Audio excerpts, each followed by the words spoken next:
Madam परिचय बता दीजिए। अपना परिचय बताएं। मैं शैल अग्रवाल हूँ। लिखने पढ़ने का शौक़ है और पिछले 17 साल से मेरी नेट पे एक मैगज़ीन है जिसके 160 अंक अभी तक आ चुके हैं। और भारत की बेटी हूँ, भारत से मुझे बहुत प्यार है। मैं हिंदू और हिंदुस्तान को एक ही आत्मा के, एक ही शरीर के विभिन्न रूप और अभिव्यक्ति मानती हूँ। मेरी आँख में इनमें कोई फ़र्क नहीं है। जो हिंदुस्तान से प्यार करता है वो हिंदी से प्यार करता है और वो अपनी हिंदू संस्कृति और हमारी जो सार्वभौमिक संस्कृति है, सबको प्यार करने वाली, सबको इज्जत देने वाली, उस संस्कृति को समझता है। हम उस संस्कृति से आते हैं जो विश्व गुरु बनने का सपना नहीं देखती, बल्कि जिसने वसुधैव कुटुंबकम कहा था। क्योंकि अगर आप गुरु बन के दादागिरी करेंगे, और बच्चों के लिए मैं संदेश यही देना चाहूँगी कि अपने में गर्व लें, अपनी रीढ़ की हड्डी को न तोड़ें। हमारा भारत देश बहुत समृद्ध है अपनी संस्कृति में, अपने विचारों में। पाश्चात्य की अंधी नकल नहीं करें। मैं पिछले 56 साल से विदेश में हूँ और मैंने इंग्लिश में एमए किया था और संस्कृत मेरे पास बीए में थी। मैं सब कुछ जानना समझना चाहती थी, अंधभक्ति में विश्वास नहीं करती। और न मैं ये कहती हूँ कि आप हिंदी से ही भारत का उत्थान होगा। भारत का उत्थान होगा कि आप हिंदी की ज़रूरत सबसे पहले भारत के अंदर पैदा करें। जो आज हमारे बच्चे भटक रहे हैं हिंदी से, उन्हें मोड़ें उसकी तरफ। उसके लिए हमें हिंदी में रोज़गार पैदा करने की ज़रूरत है। अनुवाद एक अच्छा माध्यम है और आप व्यापार में आजकल नए मौके निकल सकते हैं हिंदी के लिए। तो हमें ये बातें, आप दुनिया के सारे देश अपनी तकनीकी शिक्षा, अपनी अन्य सारे काम अपनी राष्ट्रभाषा में करते हैं। अभी दिल्ली में मैंने एक फंक्शन अटेंड किया जहाँ इग्नू की एक टीचर कहती हैं कि हमारे भारत की कोई राष्ट्रभाषा नहीं है और हमें राष्ट्रभाषा की ज़रूरत भी नहीं है।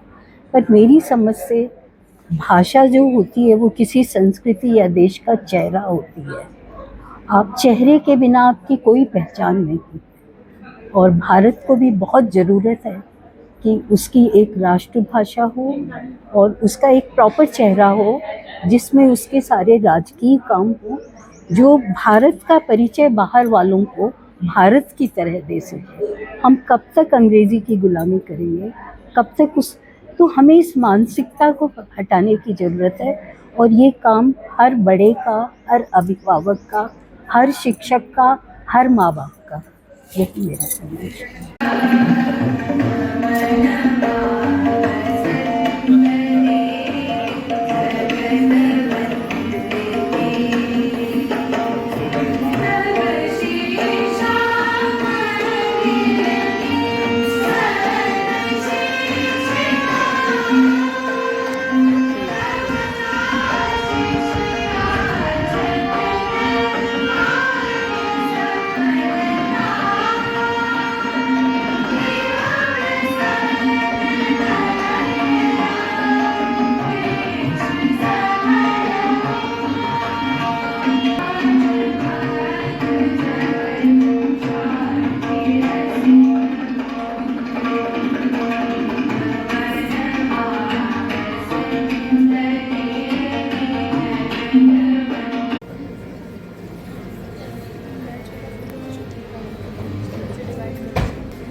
पुष्प की वैचारिकी पर विचार करके देखिए।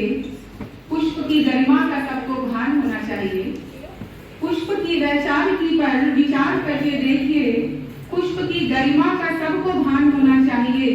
जिनके आदर्शों पे स्थापित ये हमारा कुंज है, उनका इन पुष्पों से ही सम्मान होना चाहिए। तो अपना सम्मान, अपनी आस्था अर्पित करते हुए पुष्पों के माध्यम से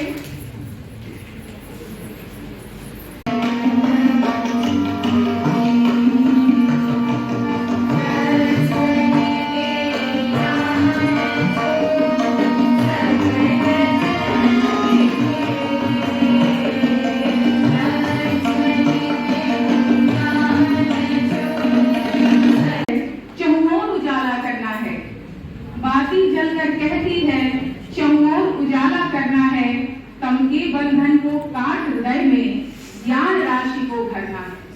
यह दीप, यह ज्योति, यह प्रकाश हम सबके भीतर के स्तंभ को काट कर ज्ञान राशि का, ज्ञान का प्रकाश करे। इसी आशा के साथ दीप प्रज्वलन की संस्कृति और परंपरा हमारे भारतीय संस्कृति में है।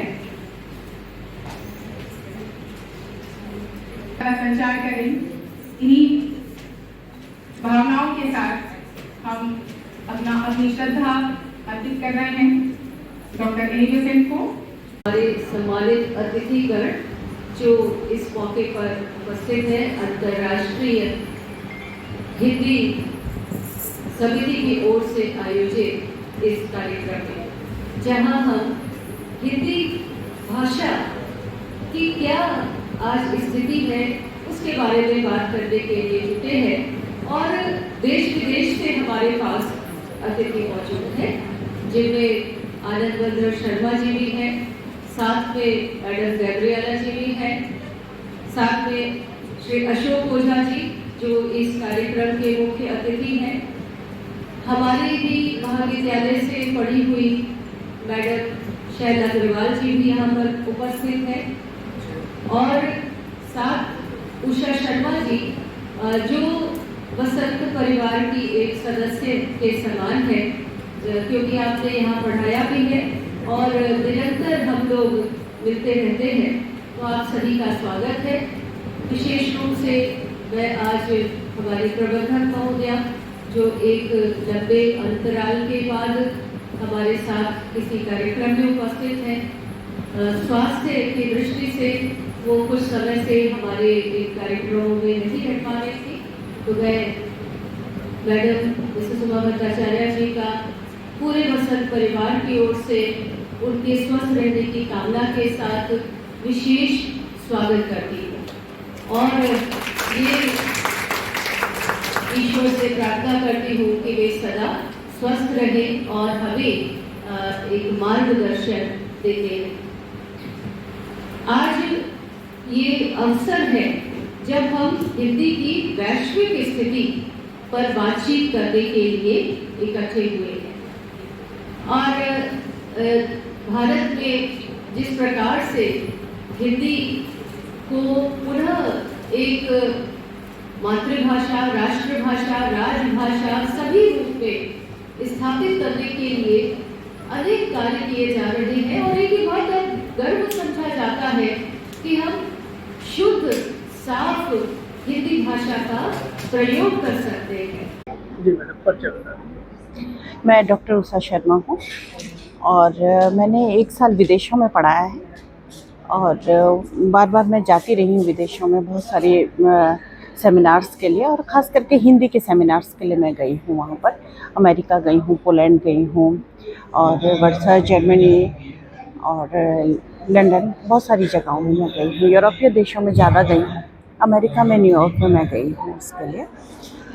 और बहुत लंबे समय तक हम लोग पूर्वी यूरोप में बल्गेरिया जगह है वहाँ पर सोफिया में रहे हैं ऑलमोस्ट 6.5 साल वहाँ रहे ऑल टुगेदर, 1 किस साल। तरह का अंतर्राष्ट्रीय संगोष्ठी है, इसमें क्या क्या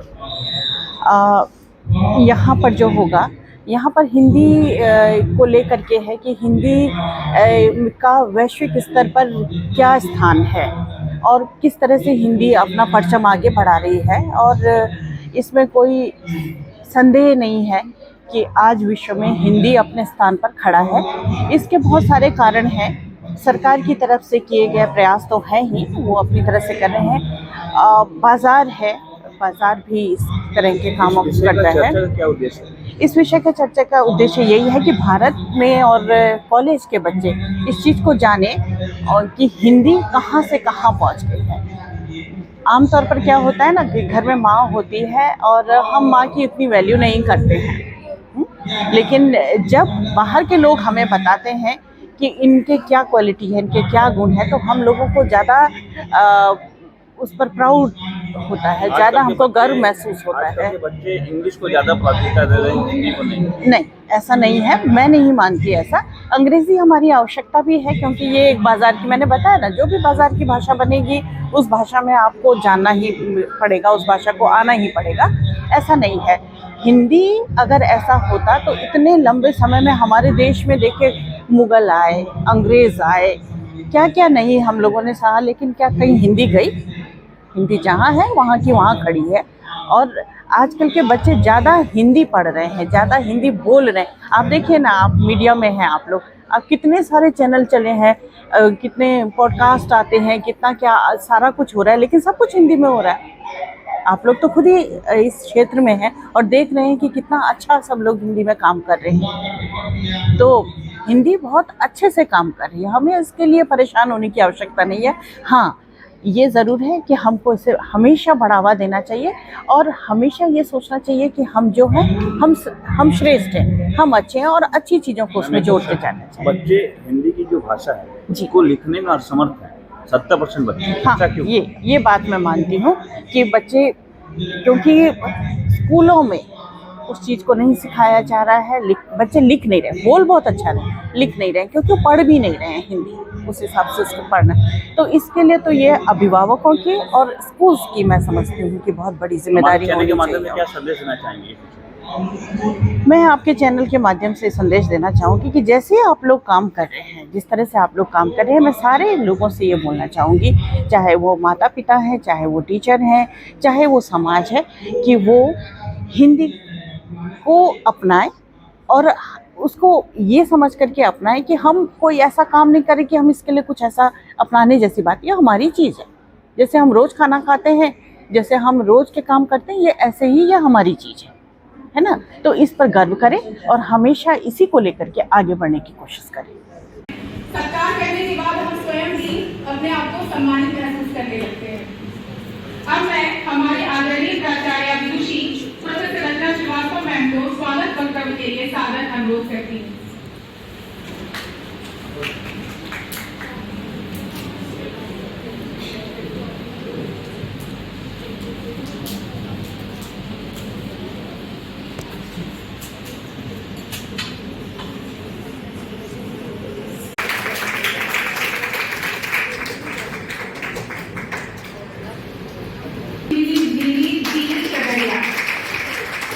सभी ने कहा है झीली झीली झीली पंच तत्व से निर्मित प्रदान कर उनका सम्मान करें। लेकिन यह चदरिया हमारे प्रेम के रंग में रंगी हुई हमारी आतिथ्य संस्कृति एवं परंपरा